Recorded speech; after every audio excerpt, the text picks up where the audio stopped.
শুভ সকাল প্রিয় দর্শক, সবাইকে স্বাগত জানাচ্ছি স্বাস্থ্য বিষয়ক সাপ্তাহিক অনুষ্ঠান ফার্স্ট এইড সৌজন্যে প্রত্যয়।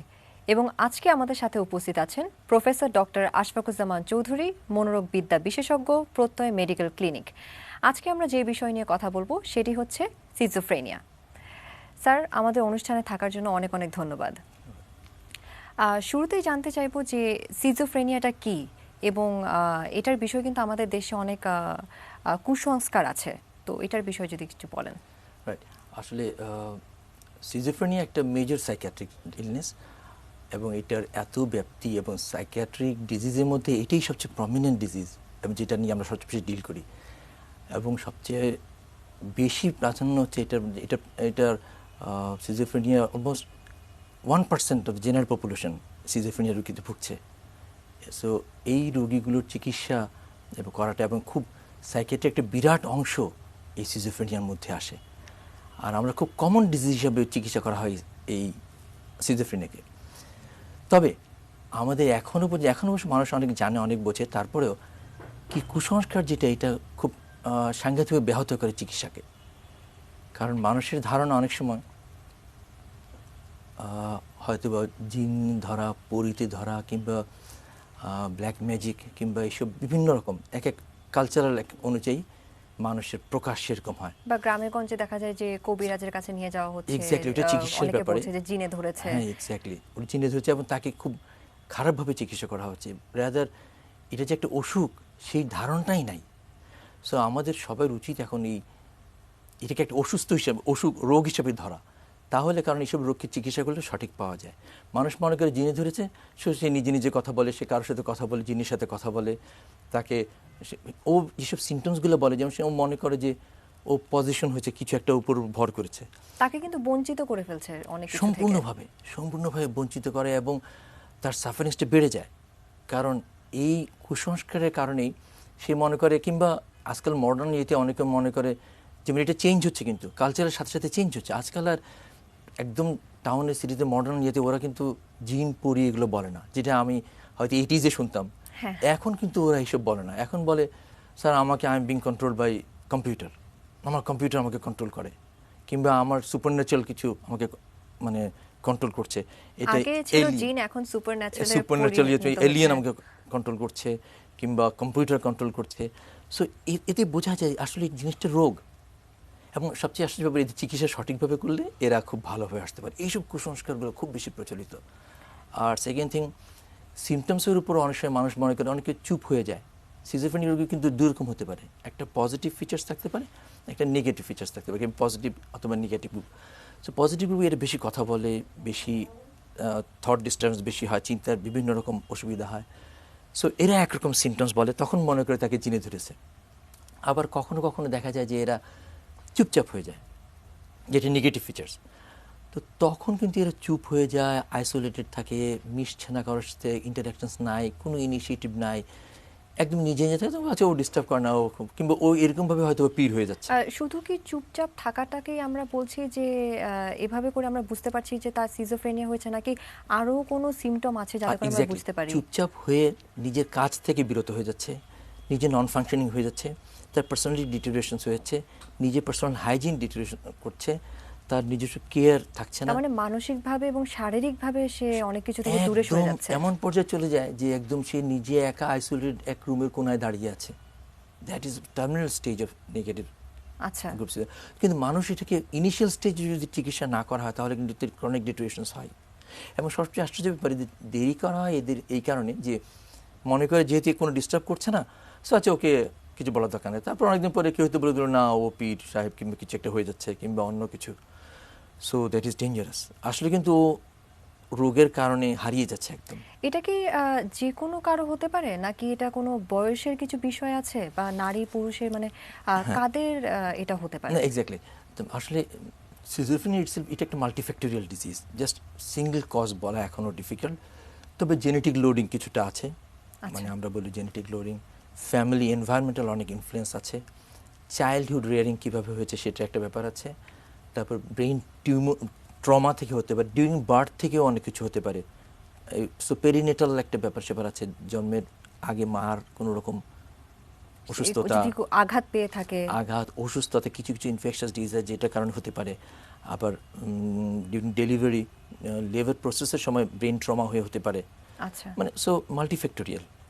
তারপরে কিভাবে গ্রুমড হয়েছে সেটাও একটা ব্যাপার, ফ্যামিলি কজ আছে। সো মাল্টিফ্যাক্টোরিয়াল মিলিয়ে একটা, এবং এটা আইডেন্টিফাই হয় নর্মালি ছেলেদের হচ্ছে 10, 11, 12 থেকে শুরু করে 15, 16, 17, 18 ইয়ার্সের মধ্যে, মেয়েদের একটু পরে 16, 17 থেকে নিয়ে এই 20, 25 পর্যন্ত মেয়েদের একটু বোঝার উপায়টা কি যে তখনই আসলে চিকিৎসাটা দরকার, বা Right. পরিবার কিভাবে করে বুঝতে হ্যাঁ, পারবে? রাইট। পরিবারে বোঝা হচ্ছে, কারণ একটা ছেলে নর্মাল ছিল, স্বাভাবিকভাবে চলছে, কিন্তু ইদানিং দেখা যাচ্ছে সে সবার সাথে মিশছে না, সে একটু একা একা হয়ে যাচ্ছে, একটু ঘরমুখো হয়ে যাচ্ছে, কিংবা ঘরে এসেও কারোর সাথে কিছু করছে না, সে পড়াশোনায় ডিটেনশন হচ্ছে, নিজের চলাফেরায় ডিটেনশন হচ্ছে, কাপড় চোপড় পরছে না ঠিক রকম, ঘরে সবার সাথে মিশছে না, একা একা হয়ে নিজের মধ্যে থাকছে এবং কাউকে ডিস্টার্বও করছে না। এটা একটা নেগেটিভ গ্রোথ সিজোফ্রেনিয়া। কিংবা এরকম হলে যখন পজিটিভ টাইপ অফ সিজোফ্রেনিয়া হয়, তখন তারা মনে করে যে দেখা যায় সে কারোর সাথে কথা বলে, কিংবা তার খুব ডিস্টার্ব হচ্ছে, কিংবা তার ঘুম হচ্ছে না, সে কেমন যেন খুব অস্থির থাকছে, কোনো কিছুতে কনসেন্ট্রেট করতে পারছে না, নিজের মধ্যে একটা, একসময় এইটাই কয়েকদিন পরেই দেখা গেল যে সে খুব অস্থির হয়ে চিৎকার করছে কিংবা কিছু একটা করছে। That is positive type. তার তখন ডেলিউশনস হয়, আমরা বলি অডিটরি হ্যালুসিনেশনস হয়, মানে সে কথা শুনছে কিংবা তার মধ্যে একটা ভ্রান্ত বিশ্বাস আসছে। বা অফিসে কাজ করছে, দেখা যাচ্ছে যে হঠাৎ করে সে অন্যরকম হয়ে গেল, মানে হ্যাঁ, চিৎকার এই দেওয়া শুরু করলো, ঠিক, বা না ওটা ঠিক হঠাৎ করে হওয়াটা খুব খুব ভেরি আনইউজুয়াল, খুব কম আচ্ছা। পার্সেন্ট। দেখা যায় যে গ্র্যাজুয়াল হতে থাকে, ইদানিং হচ্ছে এরকম করতে করতে কয়েকদিনের পরে দেখা গেল তার প্রমিনেন্ট সিমটমসগুলো আসছে। সো সে তার মানে হয়তো নিজে তখনই কথা কিন্তু বলে, চিকিৎসাটা দরকার। একদম চিকিৎসা দরকার। কিন্তু তখনই মানে কুসংস্কারের কারণে মনে করে না ওর বোধহয় ওকে জিনে ধরেছে কিংবা ভূতে ধরেছে কিংবা কোনো ব্ল্যাক ম্যাজিক কিংবা কিছু, যার ফলে এই চিকিৎসা না করে ভিন্ন ওয়েতে চিকিৎসা করতে যায়, দ্যাট ইজ হার্মফুল এবং এটা অনেক ডিলে করে ফেলে। আমাদের কিন্তু এটাও জানা উচিত যে মানে এটা শুধুমাত্র বাংলাদেশে কিন্তু হচ্ছে না, এটা না। কিন্তু বিশ্বের সব জায়গাতেই আছে। হ্যাঁ, এবং সব জায়গাতেই, এবং থ্রু আউট দ্য ওয়ার্ল্ড এটা অলমোস্ট 1%, যেটা আমাদের দেশেও almost 1% of the general population. এবং তারাও জানে কিন্তু এটা এটা কুসংস্কার না, এবং এটার অপচিকিৎসা করা যাবে না, হ্যাঁ, এটার এবং তবে যথেষ্ট পরিমাণে সত্যি কথা বলতে চিকিৎসা কি, দরকার। আমাদের দেশে যে শুধু এটা হয় তা না, বিদেশেও অনেক জায়গায় এটার অপচিকিৎসা হয়। মানে ওরা মনে করে this is black magic, this is nothing to be done with this one, ঠিক আছে দেখি কি করা যায়। মানে পরবর্তী পর্যায়ে যত অ্যাডভান্স হচ্ছে তত মেডিকেল সায়েন্স তত জানতে পারছে, মানুষ জানতে পারছে যে না, he or she requires proper treatment. কারণ ট্রিটমেন্ট করে মানুষ যখন ফল দেখতে পারছে, ইদানিং আমাদের দেশেও কিন্তু মানুষ অনেক ইনিশিয়াল স্টেজে চলে আসছে, বিশেষ করে শহরমুখী যারা, কিংবা এরা জেনে গেছে না চিকিৎসা হয় এবং ভালো থাকে। সো দ্যাট ইজ, এটা খুব স্যার, এই সিজোফ্রেনিয়া নিয়ে আমরা আরো আলোচনা করব, আমরা ছোট একটা বিরতি নিয়ে নিচ্ছি। ওকে। দর্শক, ফার্স্ট এইড থেকে নিয়ে নিচ্ছি ছোট্ট একটা বিরতি, আমাদের সঙ্গেই থাকুন।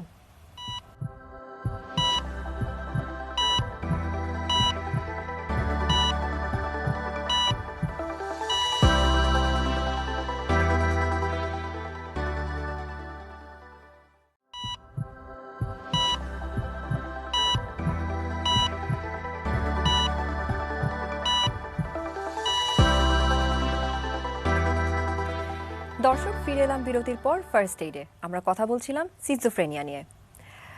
স্যার, আমরা তো জানলাম যে এটা আসলে অনেক একটা বড় একটা মানসিক রোগ এবং এটার জন্য চিকিৎসা যথেষ্ট পরিমাণে দরকার। আমাদের বাংলাদেশে কি যথেষ্ট পরিমাণে চিকিৎসা যেটা দরকার সেটা কি পর্যাপ্তভাবে আছে?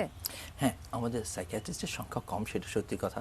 তবে এখন আমাদের দেশে এটার প্রপার চিকিৎসা হয়, একদম থ্রু দ্য ওয়ার্ল্ড যে চিকিৎসা হয় ঠিক সেই স্ট্যান্ডার্ড চিকিৎসাই আমাদের হয়। আমাদের হয়তো সুযোগ সুবিধা একটু কম, এই জন্য মানুষের হয়তো একটা নেতিবাচক ব্যাপার আছে, কিন্তু আসলে এটা চিকিৎসা সারা দুনিয়ায় যেভাবে চিকিৎসা হয় ঠিক same drug, same medication, same কিছু আমাদের দেশেও চিকিৎসা হয়। এবং একটা ভালো জিনিস, রাদার আমি বলবো আমাদের দেশের এটা প্রগনোসিস অন্যান্য দেশ থেকে ভালো। তার কারণ আমাদের কিন্তু ফ্যামিলি বন্ডেজ, ফ্যামিলি টাইজটা অনেক বেশি আমাদের। আমরা পাই দাদা নানারা নিয়ে আসছে নাতিকে, কিংবা চাচা ভাই বোন এরা সবাই মিলে নিয়ে আসছে একজনকে। সো এক পেশেন্টের পিছিয়ে 4-5 জন লোক আসছে।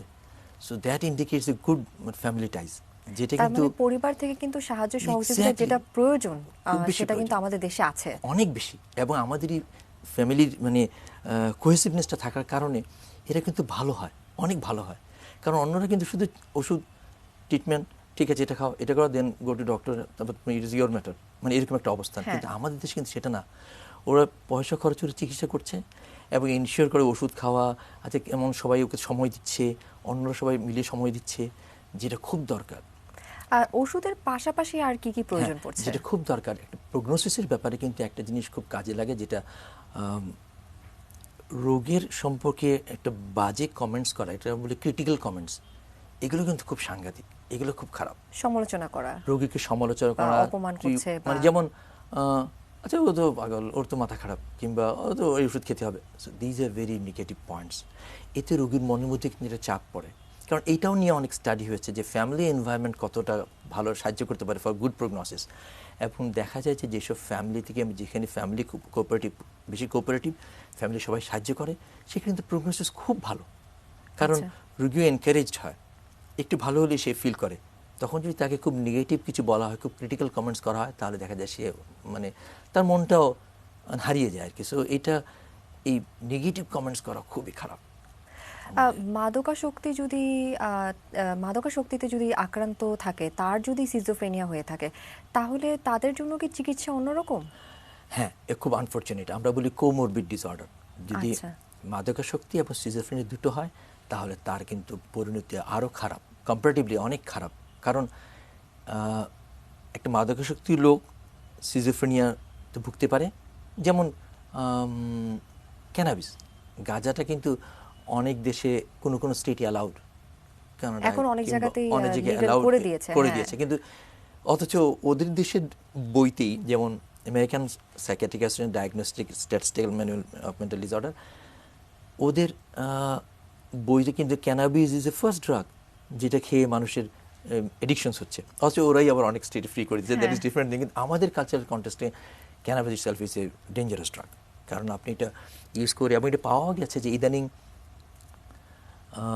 Almost 10 to 15% of the patient, those who are chronic abuser গাঁজা, তারা কিন্তু সিজোফ্রেনিয়া হিসেবে ল্যান্ড করতে পারে। আমাদের অনেক পেশেন্ট আছে because of drug abuse, prolong chronic abuser, তাদের কিন্তু সিজোফ্রেনিক ফিচার নিয়ে আসছে। তাদের জন্য কি চিকিৎসাটা ভিন্ন রকম হবে? হ্যাঁ, একটু ভিন্নজনক, কারণ তখন আমরা চিকিৎসা করি বোথ সিজোফ্রেনিয়া এবং তার drug addictions. So it takes time, এটা সময় লাগে। এবং তাকে শুধু এই চিকিৎসা না, সিজোফ্রেনিয়া চিকিৎসার সাথে সাথে তার ওই ড্রাগ এডিকশনসেরও সাইকোলজিক্যাল ট্রিটমেন্ট, যেটা সাইকোথেরাপি, কাউন্সেলিং, এগুলো কন্টিনিউয়াস চলতে থাকে। এটার পাশাপাশি যে রিহ্যাবিলিটেশনের একটা বিষয় থাকে, যে রিহ্যাবেও প্রয়োজন পড়ে সেখানে যাওয়া, তো সেখান থেকে তারা কিভাবে করে চিকিৎসা পাবে? হ্যাঁ, রিহ্যাবিলিটেশন আমরা বলি এই কারণে, কারণ একটা মানুষকে চিকিৎসা দেওয়ার পরেই ছেড়ে দিলে হয় না। আমরা মানুষকে, যেমন প্রত্যয় মেডিকেল ক্লিনিকে আমরা পেশেন্ট যখন ভর্তি হয়, তাকে কিন্তু আমরা চিকিৎসা করে, তার সাইকিয়াট্রিক চিকিৎসা করার পরে তারপরে তাকে কাউন্সেলিং করা হয়, তাকে বিভিন্ন প্রোগ্রামের মধ্যে রাখা হয়। যখন একটা স্টেজে দেখা যায় যে সে অনেক ইমপ্রুভ করেছে, তখন তাকে হোম ভিজিটে দেওয়া হয়, সে হোম ভিজিট থেকে আবার ফিরে আসছে। তারপরে তাকে ডিসচার্জ করা হয়, ডিসচার্জ করে ফলো আপে রাখা হয়। এবং আমরা গার্জিয়ান কিংবা তার রিলেটিভস থেকে বলে দিই যে ওকে কিন্তু আপনারা ফলো আপে আনবেন। এবং ফলো আপ যখন থাকে, তখন ইন্ডিভিজুয়ালের মধ্যে একটা ইনসাইট ডেভেলপ করে যায়। সে দেখে যে আমি আই ক্যান ডু সামথিং, আমি এটা কিছু করতে পারি। এই যে মনের একটা ইনিশিয়েটিভ আসে, এটা তাকে অনেক দূর এগিয়ে নিয়ে যায়। কিন্তু জাস্ট ছেড়ে দিলে কিন্তু দেখা যায় যে আবার কিছুদিন পরে আবার হয়তো হতে পারে। সো রিল্যাপস প্রিভেনশনের জন্য ফলো আপ দরকার, এবং তাকে রিহেবিলিটেট করার জন্য আমরা বলে দিই যে আপনি এই ধরনের জব করবেন।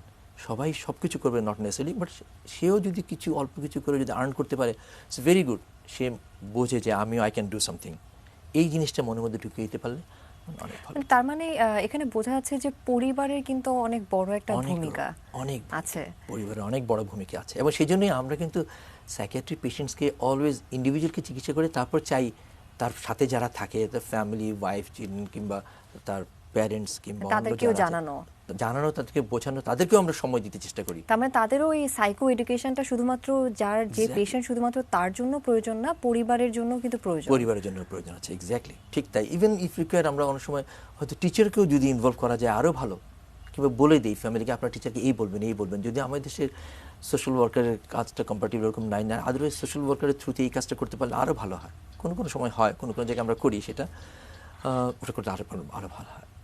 আর যে চিকিৎসাগুলো যেটা প্রয়োজন আমাদের বাংলাদেশে, যেটা আপনি বললেন যে এখন অবশ্যই আছে এবং পর্যাপ্ত পরিমাণে আছে। যদি গ্রামে গঞ্জে এরকম লক্ষণ দেখা যায় এবং কুসংস্কারে তারা বিশ্বাসী, তো তাদের জন্য আপনি কি পরামর্শ না, দেবেন? আমরা তাদেরকে বলবো যে এখন কিন্তু গ্রামের সব মানুষ জানে, বোঝে, টিভি, নিউজ, পেপার সবের মাধ্যমে মানুষ খুব ইনফর্মড। সো আমার মনে হয় তাদের উচিত যে চলে আসা চিকিৎসার জন্য। আমাদের অনেক সাইকিয়াট্রিস্টরা বাইরে গিয়েও প্র্যাকটিস করেন, কিংবা বাইরে পেরিফেরাল সব ডিস্ট্রিক্ট হসপিটালগুলো আছে, ওগুলো মোটামুটি অনেক জায়গায়, যেগুলো মেডিকেল কলেজ আছে, প্রাইভেট ক্লিনিক আছে, আমার মনে হয় কিছুটা হলেও চিকিৎসা পায়। তারপরেও একজন সাইকিয়াট্রিস্টের শরণাপন্ন হওয়া উচিত। আর আমরা আজকাল রুরাল হেলথ সেন্টারে ওখানে কিন্তু যেসব ডক্টররা কাজ করেন তাদেরকে কিন্তু মোটামুটি একটা কিছু টেম্পোরারি একটা পিরিয়ডের জন্য সাইকিয়াট্রিক একটা এডুকেশনস দেওয়া হয় মোটামুটি। সেই অনুযায়ী তারা ইনিশিয়াল চিকিৎসা দিয়ে রেফার করে দেয় পেশেন্টকে। সো আমার মনে হয় ডাক্তাররা শরণাপন্ন হলেই সে কিন্তু চলে আসতে পারে বাই চ্যানেল। এডুকেশনের বিষয়টা যেটা বলেন, এটা যদি একটু বিস্তারিত বলেন, এডুকেশনে কি কি থাকছে? হ্যাঁ, এডুকেশনের মধ্যে আমরা সাইকিয়াট্রিক রোগ সম্পর্কে ধারণা দেওয়া, যে এই রোগ হলে এরকম করা উচিত, এটা শুধু জিন পরি কিংবা এইসবের উপর নির্ভর আসলে ব্যাপারটা তা না। এটা একটা রোগ এবং এটি চিকিৎসা করলে মানুষ ভালো হয়, এবং চিকিৎসার যত আগে করা যায় তত প্রগনোসিস ভালো, যত ডিলে করছেন তত পেশেন্টের খারাপ হচ্ছে, এবং তত তার সময় বেশি লাগবে। এবং রোগীর চিকিৎসা করার পরে পরে আপনারা সবাই রোগীকে ফ্যামিলিগত আমরা বলি যে ফ্যামিলিকে তাকে সাহায্য করবে, তাকে ক্রিটিসাইজ করবে না, তাকে ক্রিটিক্যাল কমেন্টস করবে না, তাকে খুব হেয় করবে না। যাদের সবার সাথে মিলেমিশে যদি তাকে চালানো যায়, চলে আসে। তাকে ফ্যামিলি থেকে কর্নার করে রাখলে সে আরও হারিয়ে যায়। So these are all parts of psycho educations. করতে পারলে আমার পেশেন্ট অনেক অনেক উপকৃত হয়। স্যার, আমাদেরকে এই সিজোফ্রেনিয়া সম্বন্ধে বলার জন্য এবং এত তথ্য দেওয়ার জন্য এবং অনেক ভালো ভালো পরামর্শ আমাদেরকে দিয়েছেন, আপনাকে অনেক ধন্যবাদ আমাদের অনুষ্ঠানে আসার জন্য। অনেক ধন্যবাদ, ধন্যবাদ, অনেক ধন্যবাদ। দর্শক, ফার্স্ট এইড অনুষ্ঠান আজ এ পর্যন্তই। আবারও হাজির হব নতুন কিছু বিষয় নিয়ে, নতুন একজন অতিথির সঙ্গে। সবাই ভালো থাকবেন, সুস্থ থাকবেন, এটিএন নিউজের সঙ্গেই থাকবেন।